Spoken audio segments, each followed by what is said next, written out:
જય હિન્દ મિત્રો, સ્વાગત છે એક નવી માહિતી નવા વિડીયોની અંદર।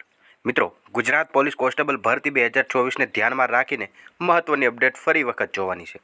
જ્યાં મિત્રો કોન્સ્ટેબલની ભરતી છે તેમનું ઓફિશિયલ નોટિફિકેશન ટૂંક સમયમાં જાહેર થઈ શકે છે અને ઓફિશિયલ નોટિફિકેશન આવ્યા બાદ ફોર્મ ભરાવાની શરૂઆત પણ લગભગ 2 થી 3 દિવસની અંદર થઈ જતી હોય છે। તો આમને ધ્યાનમાં રાખીને જ એક તદ્દન નવી માહિતી તમારે સમક્ષ રજૂ કરવાની છે। જ્યાં મિત્રો જો તમે પણ કોન્સ્ટેબલ ભરતીની અંદર ભાગ લેવા માગતા હોય, મતલબ કે કોન્સ્ટેબલ ભરતીની અંદર ફોર્મ ભરવા માગતા હોય, તો અત્યારથી જ આટલા ડોક્યુમેન્ટ કમ્પલસરી તૈયાર કરી લેજો। કારણ કે જ્યારે ફોર્મ ભરાશે અને ત્યારે તમે ડોક્યુમેન્ટ ગોતવા બેસશો તો બહુ જાજો બધો ટાઈમ જતો રહેશે। તેમને ધ્યાનમાં રાખીને અત્યારથી જ આટલા ડોક્યુમેન્ટ તમે કમ્પલસરી તૈયાર કરી લેજો, જેથી કરીને જ્યારે પણ ફોર્મ ભરાવાની શરૂઆત થાય ત્યારે તમારે કોઈ પણ જાતની અગવડતા ઊભી ન થાય। અને એક મહત્ત્વની વાત, જો હજુ સુધી તમે અમારી ચેનલની અંદર નવા હોય તો ચેનલને ખાસ કરીને સબસ્ક્રાઈબ જરૂરથી કરી લેજો અને બાજુમાં આવેલા બેલ આઇકનને પણ ઓન કરી દેજો, જેથી કરીને આવી નવી માહિતી તમારા સુધી સૌથી પહેલાં પહોંચતી રહે।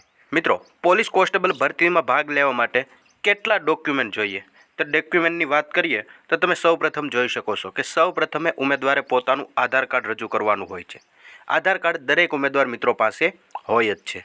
તદુપરાંત આગળ વાત કરીએ તો બીજા નંબરે આવે છે 12મા ધોરણની માર્કશીટ। જે આ મિત્રો અહીંયા 12મા ધોરણની માર્કશીટને લિસ્ટની અંદર એટલા માટે સામેલ કરવામાં આવ્યું કારણ કે આ ભરતી થશે એ ભરતી 99.99% 12 ધોરણ ઉપર જ રહેશે। અહીંયા ગ્રેજ્યુએશન ઉપર થવાની કોઈ પણ જાતની સંભાવના નથી। જો કે ઓફિશિયલ નોટિફિકેશન પડશે ત્યારે તમે શૈક્ષણિક લાયકાત જોઈ શકશો અને તેમાં પણ 12 પાસ ઉપર જ આ ભરતી હશે તેવી પૂરેપૂરી સંભાવના છે। એટલે અહીંયા આધાર કાર્ડ અને 12 પાસની માર્કશીટ બે વસ્તુ એડ કરવામાં આવેલી છે। તદુપરાંત જોઈએ તો જાતિનો દાખલો અને નોન ક્રિમિલિયર સર્ટિફિકેટ। જે આ મિત્રો આ બે મહત્ત્વના દાખલા છે, કારણ કે જાતિનો દાખલો તમે જે કેટેગરીમાંથી બિલોંગ કરતા હોય, for example SC, ST, OBC અથવા તો EWSમાંથી પણ બિલોંગ કરતા હોય તો તેમને જાતિનો દાખલો ખાસ જોતો હોય છે।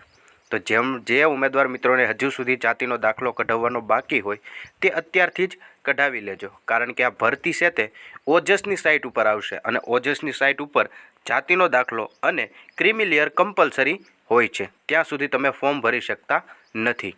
અત્યારે તમે આ ક્રિમિલિયરનો દાખલો અને જાતિનો દાખલો છે તે તાલુકા ઓફિસેથી અથવા તો મામલતદાર કચેરીએ જઈને કઢવી શકો છો, કારણ કે ત્યાં અત્યારે કોઈ પણ જાતની ટ્રાફિક હશે નહીં। પરંતુ જ્યારથી ભરતી જાહેર થશે અને તેમાં આ બંને દાખલાની જરૂર પડશે એટલે દરેક ઉમેદવાર મિત્રો મામલતદાર કચેરીએ ધક્કા ખાવાનું શરૂ કરશે અને ત્યાં બહુ જાજી બધી ટ્રાફિક થઈ જતી હોય છે, જેના ધ્યાનમાં રાખીને તમે લગભગ 1 થી 2 દિવસ સુધીમાં પણ દાખલો કાઢી શકતા નથી। તો એવું ન બને એટલા માટે અત્યારથી જ તમે જાતિનો દાખલો અને નોન ક્રિમિલિયર સર્ટિફિકેટ કઢાવી શકો છો, જો કઢાવેલું ન હોય તો। કારણ કે છેલ્લા 3 વર્ષ સુધી જ નોન ક્રિમિલિયરનો દાખલો છે તેમને માન્ય ગણવામાં આવે છે। જો તમારે પણ 3 વર્ષ જૂના ક્રિમિલિયરની અંદર પૂરા થઈ જતા હોય તો ખાસ કરીને નવું ક્રિમિલિયર અત્યારથી જ કઢાવી લેજો। તેનાથી આગળ વાત કરીએ તો પાસપોર્ટ સાઇઝનો ફોટો જોઈશે। તદુપરાંત તમે જે રેગ્યુલર ઈમેલ એડ્રેસ વાપરતા હોય તે ઈમેલ ID અને તમારો પર્સનલ મોબાઈલ નંબર અને વધારાની માર્કશીટ। જે આ મિત્રો વધારાની માર્કશીટની અંદર જો 12+ તમે કોઈ પણ ગ્રેજ્યુએશન કરેલું હોય અથવા તો કોઈ પણ ડિગ્રી તમારી પાસે હોય તો તે ડિગ્રી દર્શાવતું સર્ટિફિકેટ પણ તમે એડ કરી શકો છો, જે કમ્પલસરી હોતું નથી। જેમની પાસે હોય તેમને એડ કરવું। જે આ મિત્રો આ વાત થઈ ડોક્યુમેન્ટ લિસ્ટની। હવે જોઈએ કે આખરે ભરતી આવવાની સંભવિત તારીખ કઈ છે, કઈ તારીખ આજુબાજુ ઓફિશિયલ નોટિફિકેશન આવી શકે છે, ક્યારથી ફોર્મ ભરાવાની શરૂઆત થઈ શકે છે તે તારીખ જોઈએ તો તમે અહીંયા જોઈ શકો છો। આ માત્ર ને માત્ર સંભવિત તારીખો છે, કોઈ ઓફિશિયલી જાહેર કરવામાં આવેલી નથી।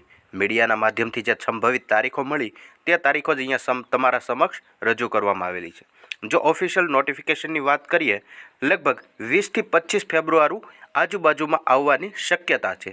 જે આ મિત્રો 5 થી 10 દિવસ પ્લસ માઇનસ થઈ શકે છે, એટલે કે 20 થી 25 આજુબાજુ જો નોટિફિકેશન પડી જશે, આવી જશે તો 25થી લઈને 1 માર્ચ સુધીમાં લગભગ ફોર્મ ભરાવાની શરૂઆત થઈ જશે અને ફોર્મ ભરવા માટે મિનિમમ 25 થી 30 દિવસ આજુબાજુનો ટાઈમ આપવામાં આવતો હોય છે। ફોર્મ ભરાયા બાદ ગ્રાઉન્ડની વાત કરીએ તો 5મા મહિના આજુબાજુ ગ્રાઉન્ડ આવી શકે છે। આ પોલીસ કોન્સ્ટેબલ ભરતીની વાત છે। 5મા મહિના આજુબાજુ ગ્રાઉન્ડ આવી શકે છે અને સપ્ટેમ્બરની અંદર પરીક્ષા પણ આવી શકે છે। આ માત્ર ને માત્ર સંભવિત તારીખો છે, જે દરેક ઉમેદવાર મિત્રોએ ખાસ નોંધ લેવી।